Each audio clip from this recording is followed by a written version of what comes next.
आरोग्य। हेलो, हाय, नमस्कार। मैं हूं अपूर्वा और आप सबका स्वागत है हमारे विशेष कार्यक्रम में जिसका नाम है आरोग्य। दोस्तों, जोड़ों का दर्द सबसे कॉमन और सबसे परेशान करने वाला दर्द है। जैसे ये दर्द बढ़ते जाता है वैसे उठना बैठना कुछ भी करना बहुत मुश्किल हो जाता है। बढ़ती उम्र के साथ बढ़ने वाले इस दर्द को कैसे दूर रखें, कैसे रखें हमारे जोड़ों को पेन फ्री और हेल्दी, कैसे बचे इन सारी सर्जरीज और ऑपरेशन से, इन सारे सवालों का जवाब देने के लिए हमारे बीच मौजूद है हमारे आयुर्वेदिक एक्सपर्ट डॉक्टर अविनाश चिंपी।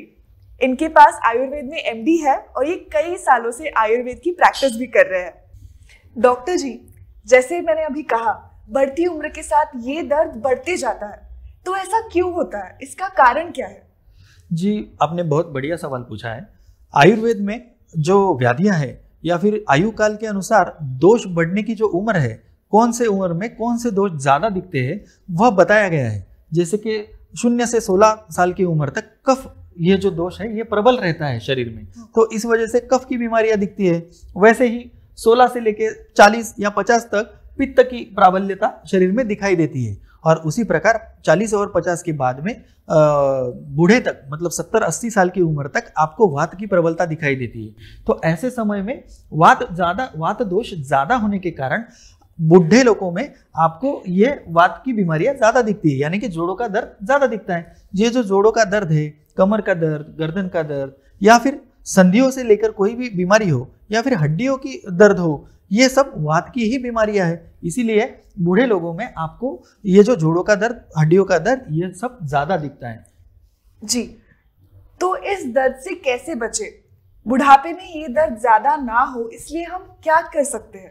जी, सही कहा आपने।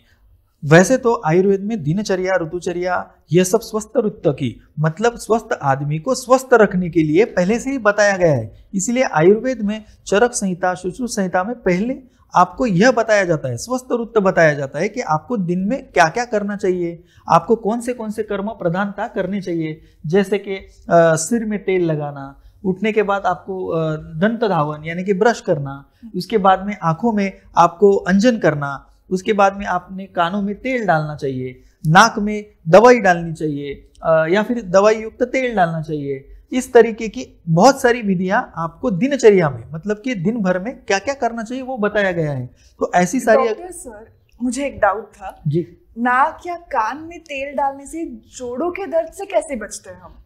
बहुत अच्छा सवाल आपने पूछा है। देखिए कैसे रहता है, वात दोष जो है ये उसके जो गुण है, तत्र रुक्ष सूक्ष्म चला अनिला, मतलब क्या, तो इधर जो बताया गया है ये वात दोष जो है ये सूक्ष्म है, ये रुक्ष है मतलब रूखा है, ये चल है यानी कि ये कहीं पे भी फैलता है। आप देखेंगे कभी ये जोड़ों में दर्द है तो कभी दूसरे जोड़ में दर्द है, तो ये उसके सारे उसके गुण बताए गए हैं वात दोष के। और तेल के जो गुण है वो इसके कंप्लीटली अपोजिट है। मतलब अगर आप तेल के गुण देखेंगे तो वो स्नेह है, मतलब क्या, वो उसका ल्यूब्रिकेशन इफेक्ट है, मतलब वो चिपचिपा है, तो रुक्ष गुण के खिलाफ वो काम करता है। चल गुण के लिए भी ये जो द्रव है वो ज्यादा गाढ़ा है, तो ऐसे समय में वो उसके विरुद्ध काम करता है। इसी प्रकार से तेल लगाने से आपके शरीर का जो वात है वह दोष कम होने में मदद होती है और आपका जोड़ों का दर्द कम होता है। तो आंख में, नाक में तेल डालने की वजह से और कर्णपूरण यानी कि कान में तेल डालने की वजह से जो उत्तमांग यानी कि ऊपर की जो बीमारियां है, जो ऊपर की वात की बीमारियां हैं वो कम होने में मदद होती है। आपको आपने सुना होगा, कान में तेल डालकर सुनिए या फिर आंख में तेल डालकर आपको देखिए। ये क्यों बोलते हैं? क्योंकि तेल ऐसा है जो वात को कम करता है। आयुर्वेद में वात के ऊपर सबसे श्रेष्ठतम कोई औषधि बताई गई है, वो है तिल का तेल। उसके बाद में स्नेह, वसा, मज्जा, यह भी स्नेह उसमें बताए गए हैं। तो तेल का इस्तेमाल करने से, पूरे बदन को तेल लगाने से ये सारे फायदे होते हैं और वात दोष कम होता है और जोड़ों का दर्द भी कम होता है। और एक बात मैं आपको सभी को बताना चाहता हूं कि आयुर्वेद में बहुत सारे औषधि तेल वर्णित है, तो इन सब के लिए कौन सा तेल इस्तेमाल करना है वो आप चिकित्सक के परामर्श से ही इस्तेमाल कीजिए। इसके अलावा पूरे बदन में भी तेल लगाना बहुत अच्छा रहता है, मतलब जिसे कि अभ्यंग कहते हैं। तो उससे क्या होता है कि शरीर में जो तेल है अगर वो आपके शरीर में अंदर लगाने से वो जो अंदर चला जाता है, उसके कारण आपका जोड़ों का दर्द, अच्छा हो जाता है, आपकी स्किन अच्छी होने लग जाती है, मॉइस्चराइज हो जाती है, उसके कारण आपको जोड़ों का दर्द होता ही नहीं।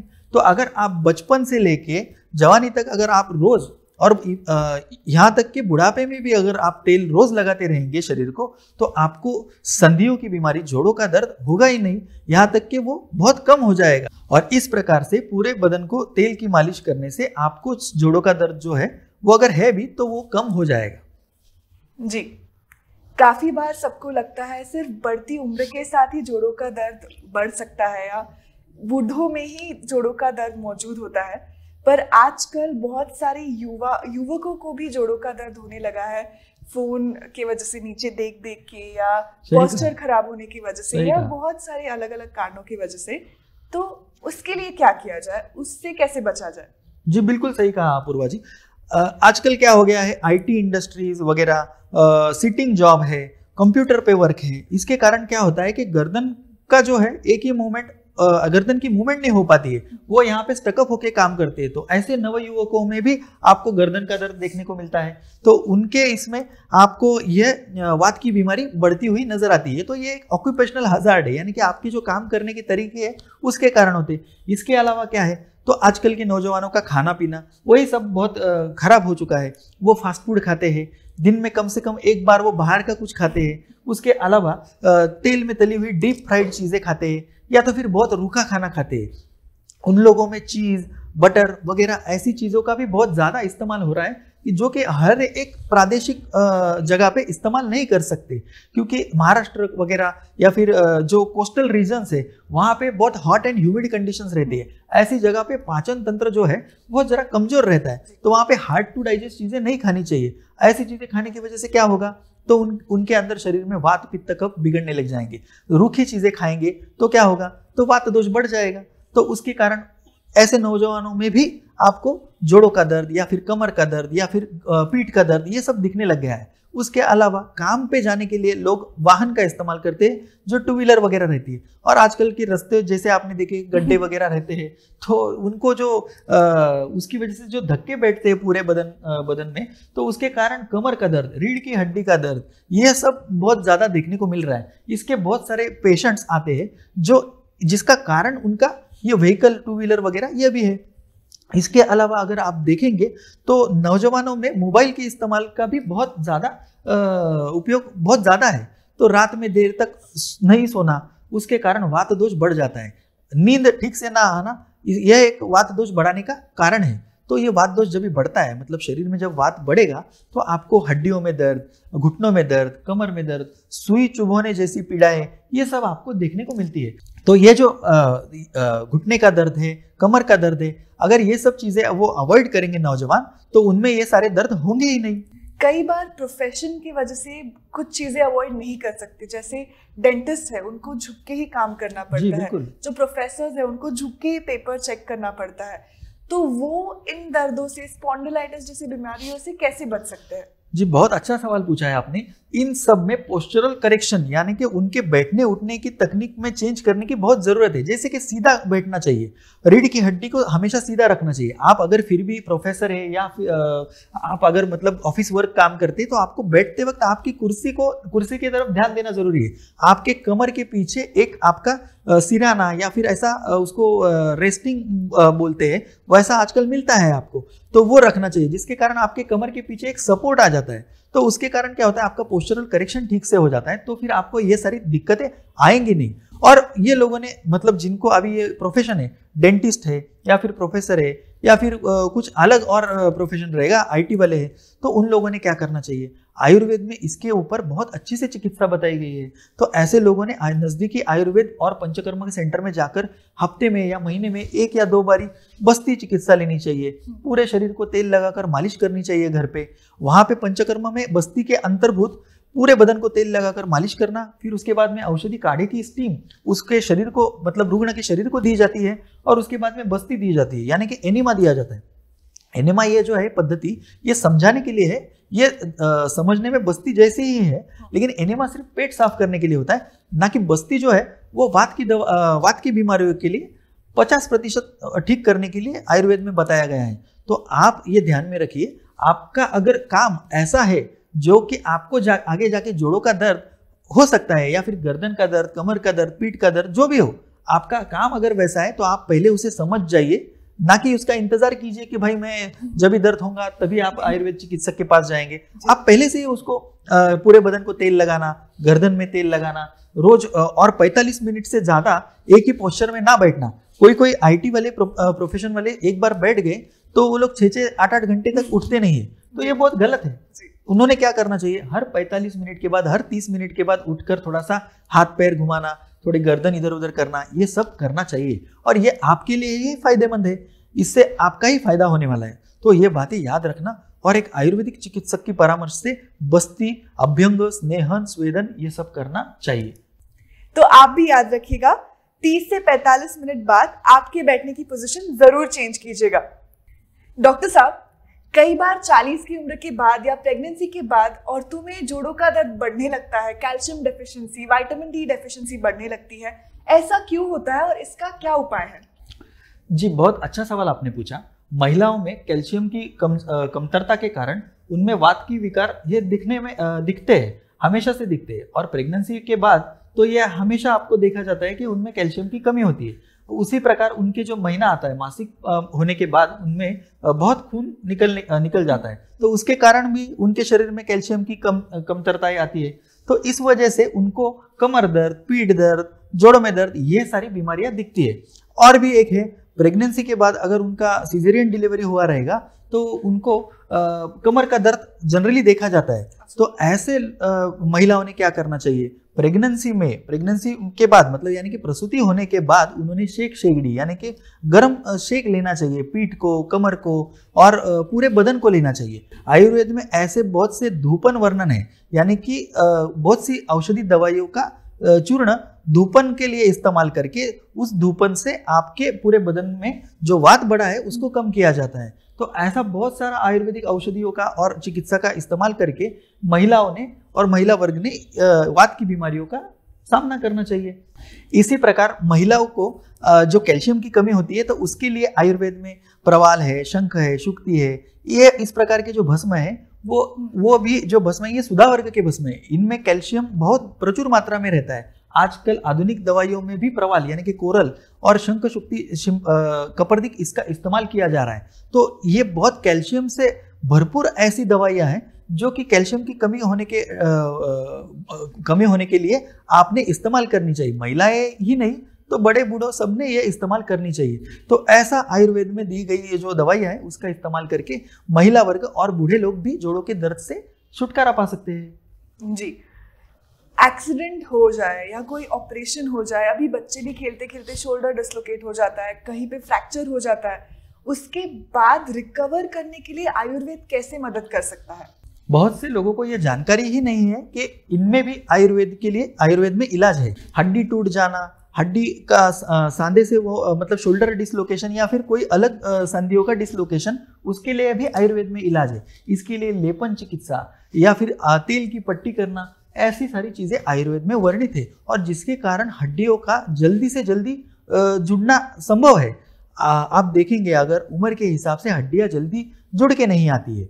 आधुनिक डॉक्टर्स भी उसको प्लास्टर लगाकर कभी कभी 21 दिन बताते हैं, लेकिन उससे भी ज्यादा समय भी लग सकता है। तो ऐसे में आयुर्वेद में जो दी गई दवाइयां हैं उसका अगर आप इस्तेमाल करें तो वो 21 दिन से पहले भी जुड़ के आ सकती है। या और जो बूढ़े लोग हैं उनमें कभी कभी ज्यादा दिन लगते हैं, 21 से 40 दिन, कभी कभी 50-60 दिन भी लगते हैं। तो उनमें अगर ये इस्तेमाल करें तो उनकी जल्दी से जल्दी हड्डियां जुड़ने में मदद हो सकती है। तो ये दवाइयां हमारे आयुर्वेद में, हमारे प्राचीन शास्त्रों में उपलब्ध है, ये जानकारी होनी चाहिए। तो आपने जो सवाल पूछा वो बहुत अच्छा था। तो बहुत से लोगों को मतलब जो इमरजेंसी आ जाती है, हड्डी टूट जाती है, तो उन्होंने नजदीक के आयुर्वेदिक वैद्य से वहां पे जाके दवाइयाँ क्या क्या लेनी चाहिए और उसके ऊपर और कौन सा लेप लगाना चाहिए, ये सब जाकर देखना, उनसे जानकारी लेना और वो चिकित्सा करना बहुत जरूरी है। तो अस्थि भग्न यानी कि हड्डियाँ टूट गई है, ऐसे समय पे उस पर प्लास्टर किया जाता है। डॉक्टर आपको प्लास्टर लगाकर घर पे उसमें जो ठीक होने के इंतजार करता है। तो उस समय पे भी आप अगर आयुर्वेदिक दवाइयों का इस्तेमाल करेंगे, जैसे कि अर्जुन शाल है, शंख शुक्ति कपर्दिक है, कामदूधा जैसी कैल्शियम बढ़ाने वाली दवाइयां हैं, तो आपकी रिकवरी जल्दी होती है, यानी कि आपका हड्डियां जल्दी जुड़कर आ जाती है।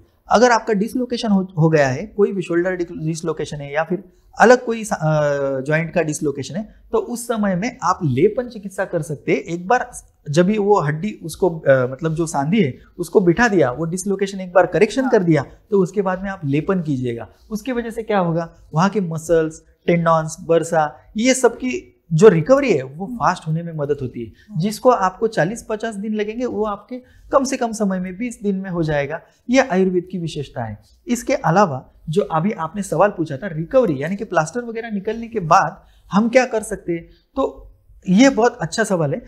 इसमें हम तेल की धारा करना, मतलब वहाँ पे अगर सूजन है तो तेल की धारा करने से वहाँ की सूजन बहुत जल्दी कम हो जाती है। उसके बाद में तेल से मालिश करना, ऐसे अलग अलग बहुत सारे औषधि तेल हैं जो चिकित्सक के मार्गदर्शन के अनुसार आपको लेने हैं, लगाने हैं, और उस तेल को मालिश करने की वजह से आपकी हड्डियाँ जल्दी रिकवर हो जाती है।